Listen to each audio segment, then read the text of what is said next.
Hi, I'm Brandon here at Fecon. Today we're going to show how to install the mobile balancer. Today we're using the FMB200.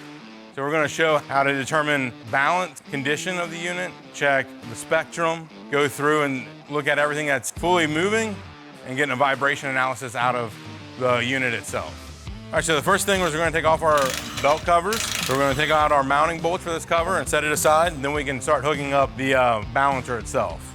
So here we're on the other side of the unit.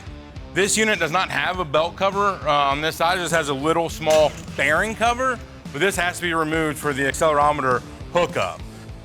All right, so now that we have both belt covers off, we're ready to hook up the photo tach. The photo tach is in the kit, and it's a yellow sensor here. It comes with a thumb screw, and also in the kit there's a bracket. This bracket has a hinge on it and a magnet. Ideally, we like to get that attached to the outside mounting bracket there. And then go ahead and install your photo tachometer. Just a thumb screw, tighten that up. So then you just want to position the photo tachometer to where the tach will pick up your reflective tape. So you can adjust this bracket pretty good. Get it lined up. And then you can run your cord back to your handheld unit. All right, so now that we have the photo tachometer installed, we're gonna go ahead and hook up the accelerometer for this side. So we went ahead and mounted it on our magnet. We got the mount. There's a little arrow on this accelerometer. Ideally, you'd like to have that arrow pointing out so you can kind of see it. It is important how this arrow aligns and accelerometer aligns with the drum itself. So here on this unit, we're gonna mount it right below the photo tachometer, and then we're gonna try to eyeball it. We want it to be almost going directly in half of our drum here. So this is about the center of our drum, or the rotor. And ideally, we would like to have the accelerometer to kind of cut that in half, to go right in half of that. And this is the arrow right here. Then we can just run the cord right out behind it. We can run it together with our photo tachometer, and then we're ready to plug it into our handheld unit. All right, now that we have everything hooked up on the right side, our photo tachometer and our accelerometer, now we're gonna go over to the left side and hook up our accelerometer on this side. This will be the only thing that gets hooked up on this side, just one accelerometer. Still the same kind of principle. With our arrow, we're still gonna cut our drum in half the same kind of way. Gonna go right across that. And we're gonna place our accelerometer right about there. Make sure that we're aligned roughly about right in half of our drum. And then we're just gonna run our cable and plug it into our handheld unit. All right, now that we have both accelerometers hooked up and the photo tachometer, we're ready to plug that in to our handheld unit. Here on the FMB200, we have 3 ports going across here. We have the photo tachometer port, the right accelerometer, and the left accelerometer. That side, left and right, is really just determined by how you plug in which accelerometer on which side. The only thing that the FMB200 knows is that this is its left channel, this is its right channel. It's up to the user and the one that's hooking everything up to determine where this sensor is actually going. It's easier for us to talk about it as if you're sitting in the machine operating, so that this is your left side, the far side is the left side, the side with the belt is the right side. It's just easier to pick up and know where direction-wise you're going. So now that we have our accelerometer for the left side, we can go ahead and plug that into our left port. It is keyed, it does have a flat side here, so that you can just plug it in pretty easily. That flat side will go down. Same way with the other accelerometer. Then the photo tachometer will get plugged in. And then we can secure our wires so that we don't have to worry about them getting into the drum while we operate the unit itself. All right, so just before we get started on this unit and running it to see where our balance is currently at, it is important to go ahead and put on your PPE at this point, since we do have an operator in the cab and we will be spinning and engaging the mulching head itself. Just before we do this, we do have to set or adjust our photo tachometer. We have this error message on the screen. It says tachometer signal required. So it's just not seeing the reflective tape. It is important that you have not a large piece of reflective tape, but just enough that it's able to pick up. So here's the photo tachometer. We just want to make sure that we have a light out of the back here, and it should just be a red light. Make sure that there's a red light, which there is. Anytime that the handheld unit is on, it'll supply voltage to illuminate the light itself. So the light is on. Now we can just rotate and see where exactly we pick up a reading at. And we just want to see a little bit of a red light coming up on our reflective tape here. And we'll start blinking on the back side as well of our photo tachometer. So right here we have a red light blinking saying that, hey, I'm picking up. So we should read once we go to full spinning this unit. We do need to see a minimum of 300 RPM before this error message goes away. Now that we've got the unit running, we can check our balance. Turn on the handheld unit.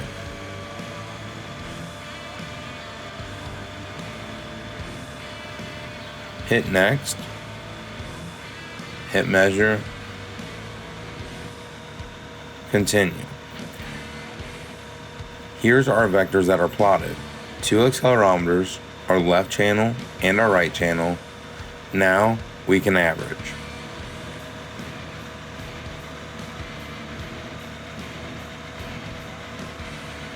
Here's our left channel that shows our heavy side. We are 1.12 IPS, or inches per second. Our heavy side is 142 degrees.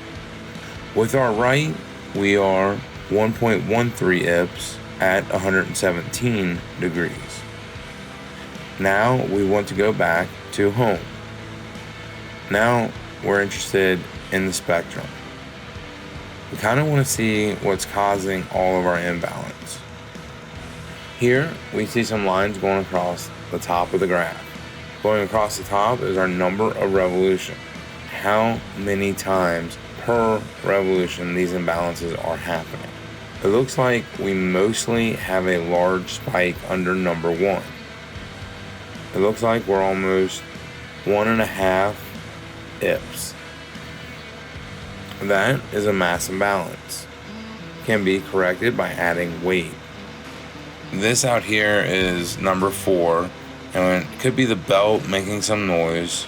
If we had a bearing issue though, it would be out in number 8 or past that further on our graph. We also want to look at this not only the velocity mode, but in the acceleration mode. Here's our acceleration. We see this large spike over number 4 and 5. So something that's turning about 4 or 5 times per revolution is making up a large frequency. Another large spike is also number 1, indicating a mass imbalance. This is all happening on the left side. We change and look at our right side. We see that we have a large area under 4 and 5, both in acceleration mode. Really, we need to attack our mass imbalance first. Since that spike is really large, we look at our right side in velocity mode. Again, our large spike under number 1, indicating a mass imbalance. Go and finish. We look again at our measure now that it's been running for a little bit to get another average.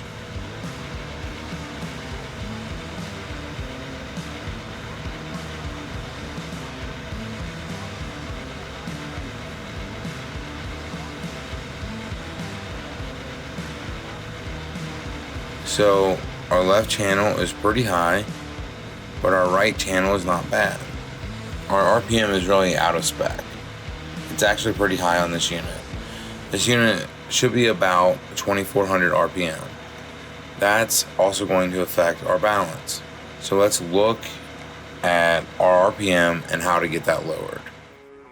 So on our first run with balancer, we found that our RPM of the drum was pretty high. It was about 3000 RPM, which was giving us pretty high readings as far as our inches per second. So we went ahead and we dialed that down, our flow going to the mulching head. We selected a different flow output, and we got to about 2,400 RPM. That's what we want to be with our Blackhawk unit. All other units range anywhere from 2,000 to 2,250. We're going to go ahead and run the balancer again and see where our vibration is at.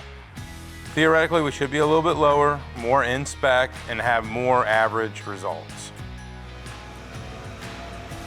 So now we got the unit back on. Our RPM is climbing, and we're just going to go up a little bit more on our RPM to get more consistent results. You can see it right now before averaging that our IPS is still plenty within range. I'm going to go ahead and run about 2,300 RPM on this Blackhawk. We're going to average that out.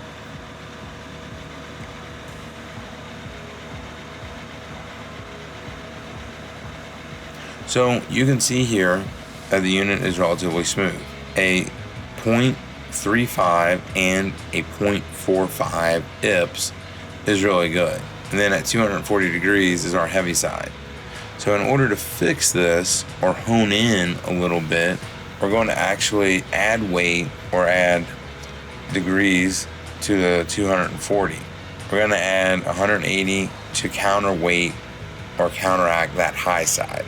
But first, we'll start with our right side. Since it's higher, we always want to start with our high side first.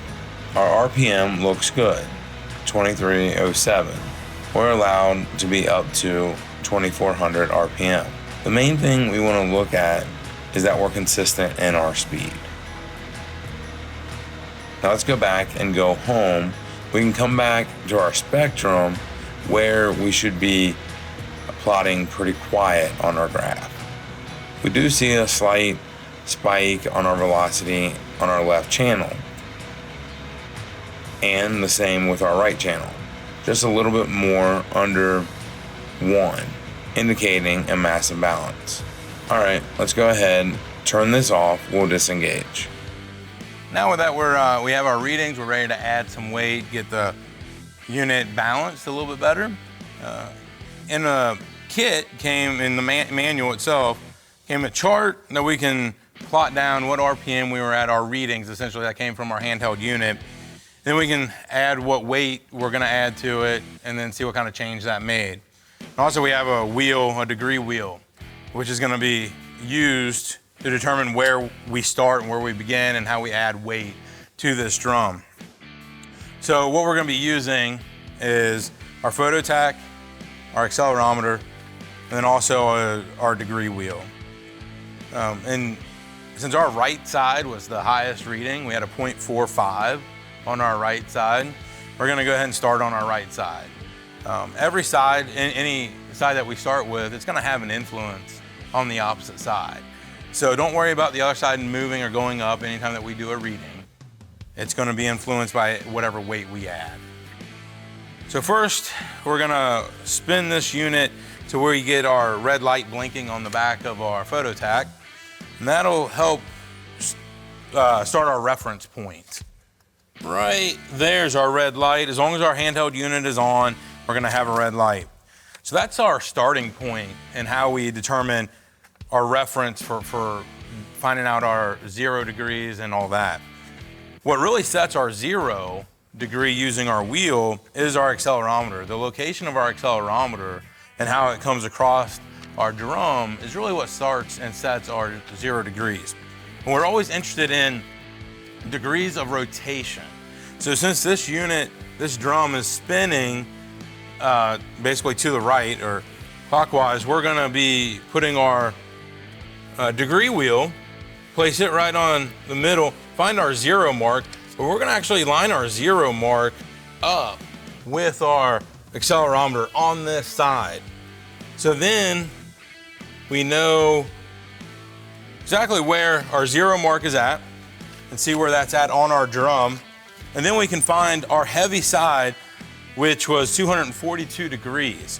So direction of rotation, we're gonna follow this unit around clockwise. In our direction of rotation, we're gonna say 242 degrees is all the way up here. So we want to add basically 180 degrees to that because we want to counteract that weight. Since this is our heavy side, we had a 0.45 IPS at 242 degrees. We're actually going to add 180 degrees to that to counterweight that. So more or less, if we're 240 degrees here, we're actually going to add weight in this location. So we really need to bring this point to the front to be exposed so we can add weight to it.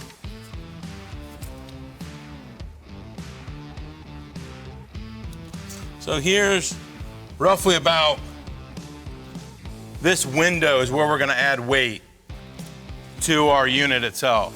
In order for us to find our weight, we're going to take our IPS, we're going to multiply that by 200. So we have a 0.45, we're going to multiply that by 200, and we're going to end up with 90 grams of weight that we're going to add to one of these rings on the inside of this ring. We don't want to get too far to the center. We still want to be cautious and know the location of other tools and surrounding area on this drum as well. Once we get that welded, we'll get it tacked on securely, and then we'll run the unit again and see what kind of change that made. We may have to add a little bit more to it, and we might be good to go to the other side. All right, so now we made our final run, we added our weights, we're good to go. We confirmed that our IPS numbers, our IPS numbers, are below 0.5. So what we're looking for on the Black Hawk is a 0.5 or lower. On all other Fecon units, we're looking for about a 0.2 or lower. So any other questions that you might have, feel free to reach out to product support here at Fecon.